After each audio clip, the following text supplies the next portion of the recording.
Salut Booktube! Comme j'avais accumulé un petit peu de retard, c'est le troisième update lecture en peu de temps, mais bon, au moins comme ça me permettra d'être un petit peu à jour. Là, ce sera des lectures que j'ai fait à la fin du mois de mars, tout début du mois d'avril. Je vais notamment vous parler d'un des Explora livres du mois de mars, mais je ne vais pas parler de L'épée, la famine et la peste, puisque comme on enchaîne avec le tome 2, je vais faire un avis lecture de la duologie en entier. Je pense que ce sera un petit peu plus logique parce qu'il y a pas mal de changements entre les tomes 1 et 2 a priori, donc je trouve que c'est pas mal de faire un avis un petit peu orienté sur la duologie dans son ensemble. Et comme la thématique du moment c'est les duologies, je vais vous parler aussi d'une duologie dans son ensemble qui est la duologie des royaumes immobiles de Ariel Holtz, pour faire un petit teasing de ce qui va être probablement la dernière review de cette vidéo, puisque c'est ce que j'ai terminé le plus récemment on va dire, donc c'est approprié. J'ai que des très bonnes lectures honnêtement dans cette update lecture. Je vais vous parler en tout de 4 livres, donc il y aura 3 sous-parties puisque la duologie ne sera faite qu'en une seule partie. Et du coup sans plus attendre, je vais commencer tout de suite par le Explora livre en version originale de mars, qui était Legends and Lattes de Travis Baldree, qui va au passage être traduit en français le 10 mai. Je vous avoue que je ne sais plus quelle maison d'édition c'est et je n'ai pas trop trouvé le ou la traductrice, donc désolée. Je vous ferai peut-être une update sur le sujet. Si vous suivez un minimum les réseaux anglophones, la bookosphère anglophone, je pense que vous l'avez absolument vu passer partout. C'était un des grands livres emblématiques de l'année 2022, puisque c'est un petit peu ce qui a commencé à lancer un sous-genre de fantasy qui est la cozy fantasy. Donc c'est de la fantasy avec très peu d'enjeux, ou en tout cas des enjeux plus à l'échelle individuelle, à l'échelle humaine, d'accomplissement personnel, plus que renverser des gouvernements, de la politique, etc. Et c'est des choses qui sont très réconfortantes, très douces, très mignonnes. Et donc ce livre a un petit peu lancé le sous-genre, un petit peu comme il y avait eu la grande mouvance de Dark Academia dans la bookosphère anglophone, qui tend un petit peu à s'épuiser au profit finalement depuis l'année dernière de la cozy fantasy. C'est le premier grand livre on va dire de cozy fantasy que je lis, j'en avais déjà lu par-ci par-là, mais celui-là c'est vraiment le premier où je le lis en sachant vers quoi je me tourne. Et c'était tout ce que j'en voulais honnêtement, c'est vraiment absolument adorable, c'est très très mignon, c'est pas prise de tête. Si on est à un moment de notre vie, on a besoin d'être réconforté, d'avoir un petit peu un gros câlin et où ça ne va pas trop et on n'a pas envie de se mettre encore plus mal, on va dire, parce que moi des fois ça m'arrive, ça ne va pas, mais j'ai envie de trucs déprimants, pourquoi on ne sait pas.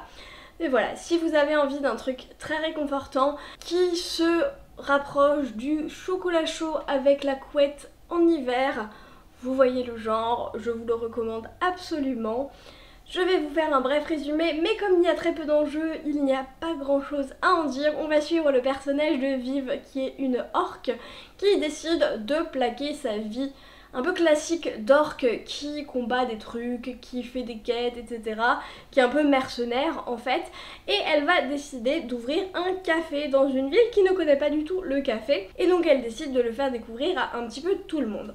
Pour ça, elle utilise une pierre très particulière qui est réputée dans des légendes, elle ne sait pas si c'est vrai ou non, pour attirer la chance et la bonne fortune. Donc elle espère que ça va l'aider à faire prospérer son café. Et dans la démarche de création du café, elle va devoir rénover un bâtiment, elle va devoir trouver une aide pour servir, gérer, etc. Et elle va tomber sur beaucoup de monde qui vont l'aider, qui vont devenir des antagonistes, etc.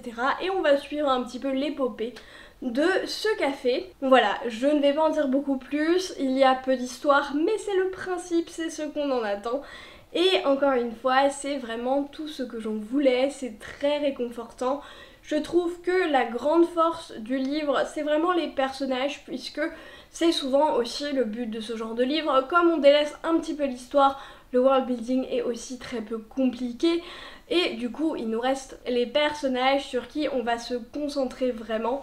Et là, c'est vraiment de la douceur, de la bienveillance, et c'est quelque chose que j'adore. En fait, on va voir vraiment des gens qui font s'entraider tout au long du texte, tout au long du livre. Par exemple, Viv qui va se faire aider de personnes et elle va leur dire bah t'as un peu carte blanche, tu fais ce que tu veux, je te donne l'argent, tu prends ce que tu veux.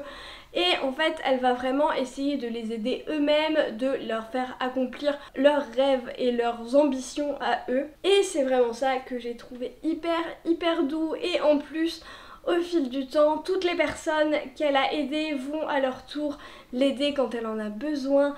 Toutes les personnes avec qui elle a pu tisser des liens, et bien tous ces liens vont rester, vont venir la soutenir dans les moments plus difficiles. Et vraiment, c'est ça que j'ai adoré. Il y a énormément, encore une fois, de personnages différents qui ont tous leurs petites particularités, même si on les voit un peu moins que d'autres, et ben ils ont tous leurs petits quirks, leurs petites particularités un peu étranges et rigolotes et qui font que chaque personnage est unique, chaque dynamique avec Viv notamment est unique et ça c'est vraiment ce qu'on adore suivre. Il y a certains personnages qui vont être un petit peu des mystères où on va essayer de comprendre quel est leur but, quel est leur objectif et qui ils sont. Ça pareil, ça donne une petite dimension de rythme. Honnêtement on ne s'ennuie jamais, vraiment c'est toujours très passionnant.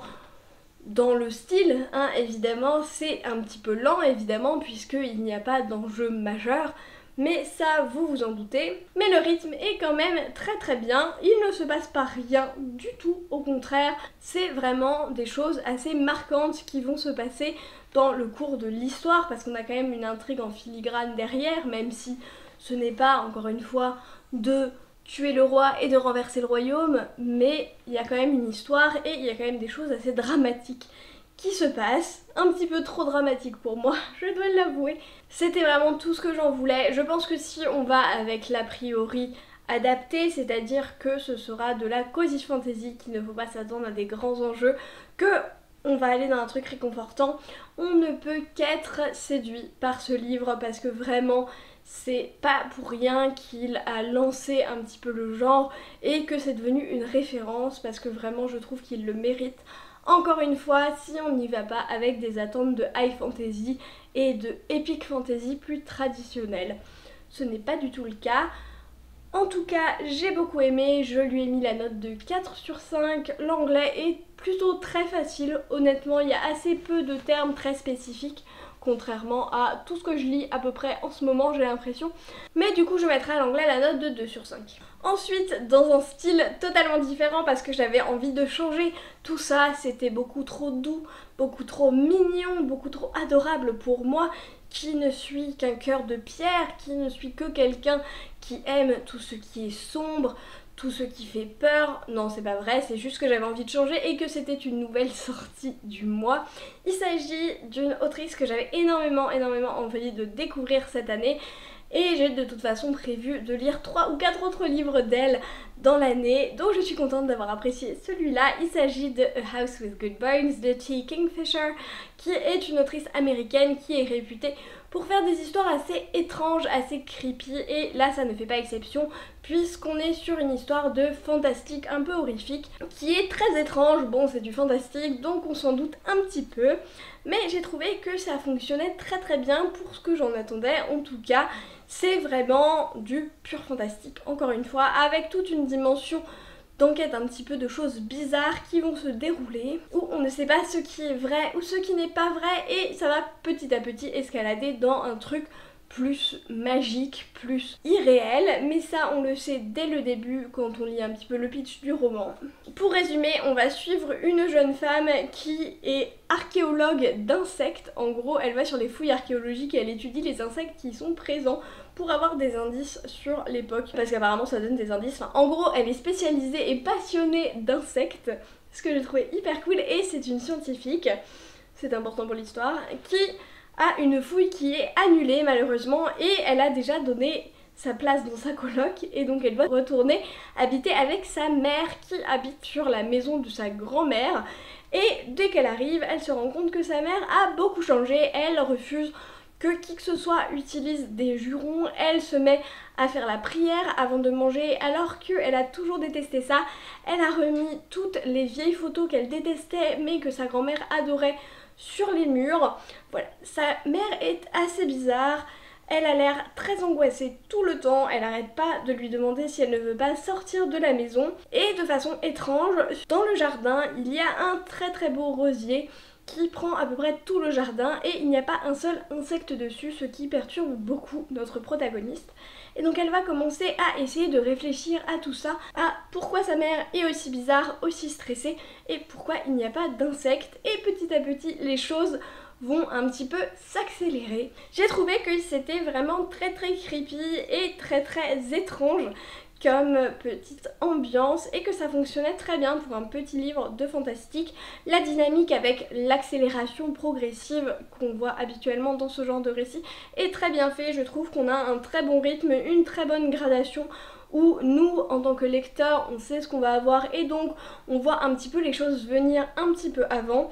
Et ce que j'ai trouvé très intéressant, c'est vraiment la protagoniste, puisqu'elle a ce côté très scientifique avec les faits qu'elle va rechercher, avec toute une façon de construire les choses qui est très scientifique, très rationnelle, et du coup avec ce genre de texte, ça fait pas toujours bon ménage, et donc on va la voir faire beaucoup de recherches sur internet, pour voir un petit peu comment elle peut expliquer certains phénomènes de façon purement rationnelle. Elle va essayer de répéter ses expériences un petit peu pour essayer de comprendre, et c'est vraiment ce côté suspension d'incrédulité qui est difficile à avoir de la part de la protagoniste à cause de ce côté scientifique que j'ai beaucoup aimé. Et on a aussi ce côté recherche sur internet que je trouve très drôle.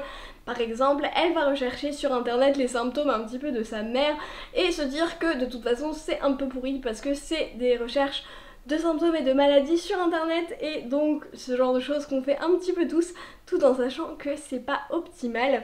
J'ai trouvé que c'était très bien fait, j'ai beaucoup aimé la discordance entre les deux, entre le côté purement processus scientifique, cartésien et rationnel, et le côté fantastique, horrifique et fantasmagorique, qui marchent très bien, étonnamment, ensemble pour le coup. Et quelque chose que j'ai aussi beaucoup aimé, c'est l'humour, parce qu'on ne s'y attend pas forcément beaucoup, mais la protagoniste est extrêmement drôle, je la trouve très drôle.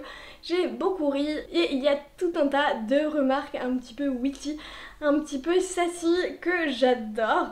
Et elle est tellement passionnée d'insectes que c'est fascinant à voir.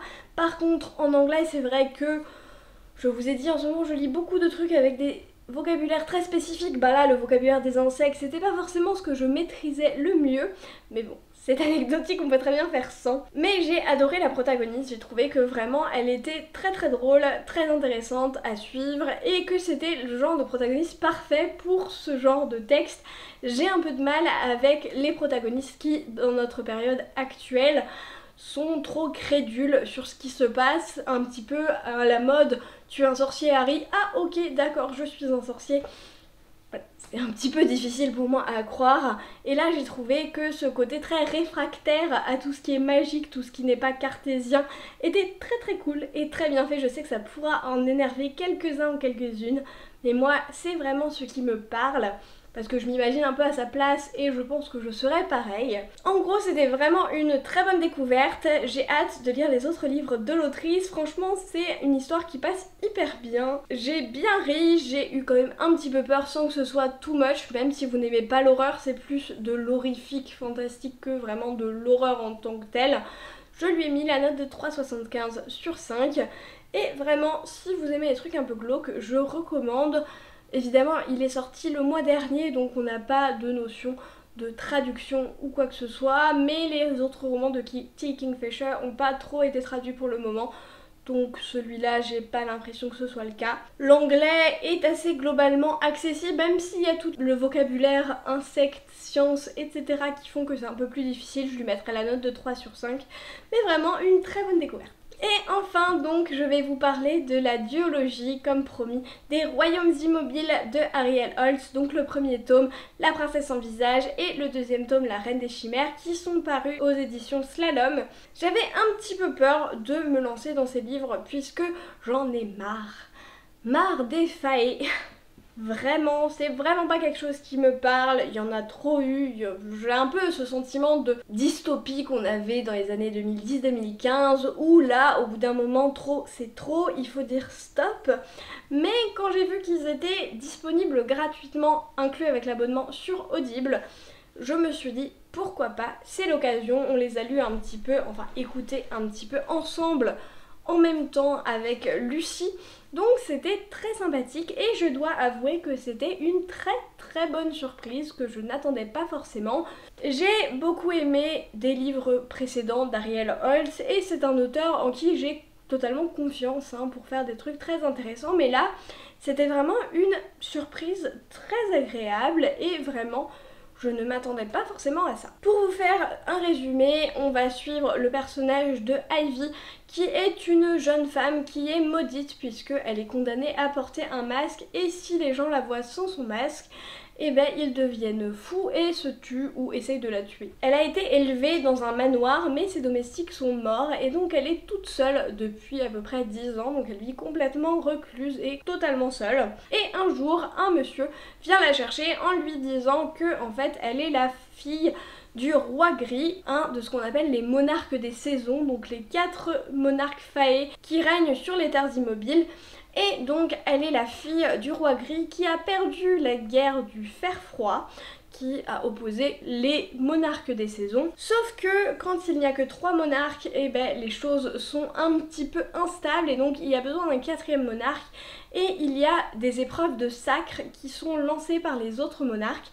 Et donc le monsieur vient la chercher pour qu'elle participe pour être sacrée en tant qu'héritière du roi gris. Et elle va devoir, dans ce contexte, s'imposer à la cour, s'imposer aux autres monarques et faire les différentes épreuves pour essayer de devenir une nouvelle monarque des saisons. Honnêtement, je pense que le moins bon point, en tout cas le point le moins original, même s'il fonctionne très bien, c'est ce côté un petit peu épreuve, ce côté concours un petit peu à la mort, etc.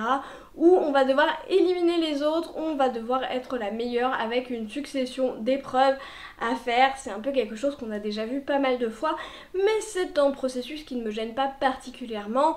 C'est plutôt bien fait, je trouve, ça donne quand même un rythme, on va pas se mentir, c'est indéniable que ça permet de bien structurer le récit.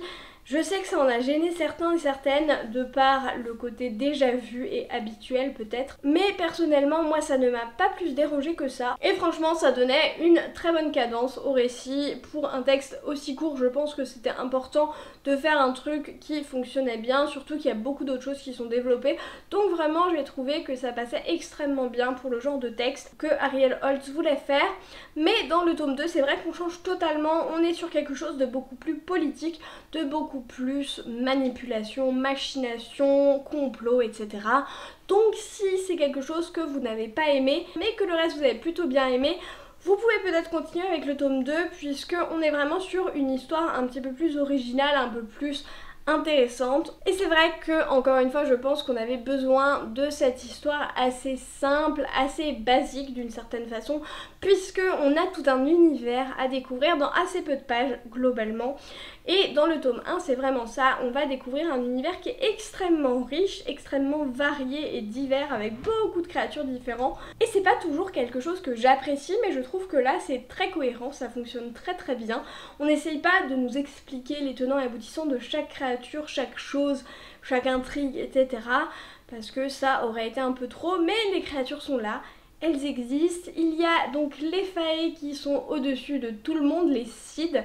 Mais en dessous, il y a les boglings qui sont des sous-faées entre guillemets, qui n'ont pas forcément les mêmes pouvoirs, qui ne sont pas beaux comme les Cides, etc.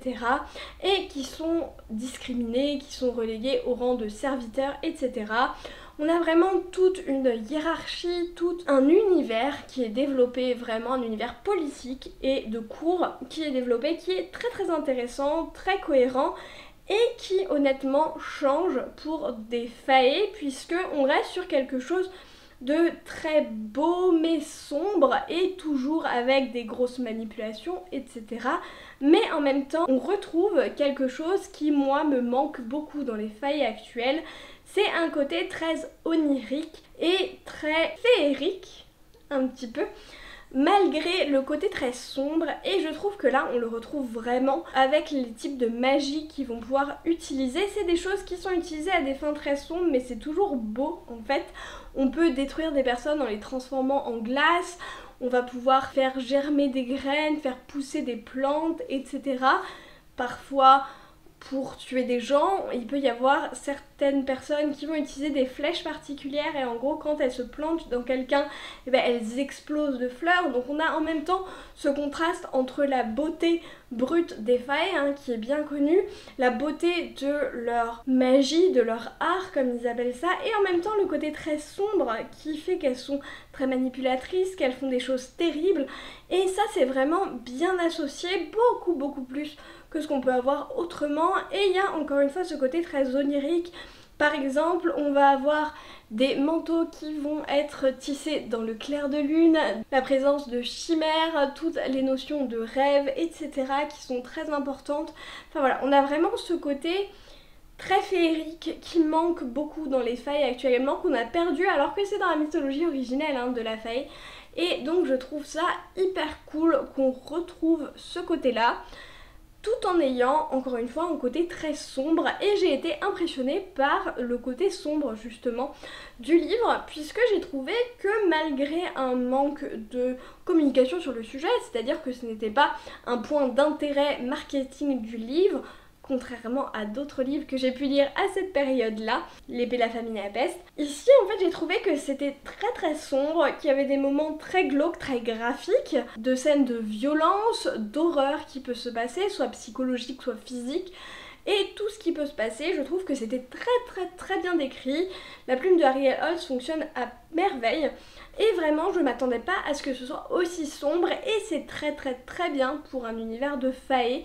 Et ça permet d'avoir un juste milieu qui est absolument génial, je trouve, un équilibre entre le sombre et l'onirique qui est juste parfait. Je trouve que ce côté sombre s'amplifie encore dans le tome 2, et ça c'est tout ce que je veux. Et enfin, on a une protagoniste qui reste une adolescente qui a en plus vécu toute sa vie toute seule, mais que je trouve assez intéressante et que j'ai plutôt bien appréciée pour une ado lambda. Elle est très réfléchie, très mature, et elle va tout conscientiser, ce que j'adore parce que j'en ai marre des gens qui font n'importe quoi et qui n'assument pas les conséquences. Elle, quand elle prend des décisions, parfois on peut ne pas être d'accord, mais elle les prend pour une raison bien explicite, même si tous les autres ne sont pas d'accord et qu'on pense que c'est une décision de...